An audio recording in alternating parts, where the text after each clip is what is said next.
بسم اللہ الرحمن الرحیم۔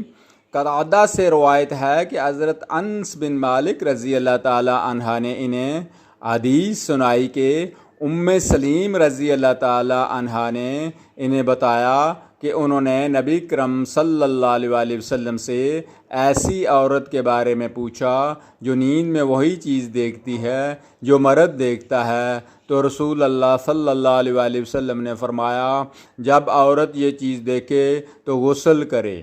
المومنین حضرت سلمہ رضی اللہ تعالیٰ عنہ نے فرمایا، میں اس بات پر شرما گئی۔ پھر آپ بولیں، کیا ایسا بھی ہوتا ہے؟ نبی کریم صلی اللہ علیہ وسلم نے فرمایا، ہاں۔ فرنا، پھر مشابہت کیسی ہوتی ہے؟ مرد کا پانی گیڑا سفید ہوتا ہے اور عورت کا پانی پتلا اور زرد ہوتا ہے۔ ان دونوں میں سے جس کے حصے کو غلبہ مل جائے یا نئی تشکیل میں سبقت لے جائے تو اس سے بچے کی مشابہت ہوتی ہے۔ صحیح مسلم حدیث نمبر 710۔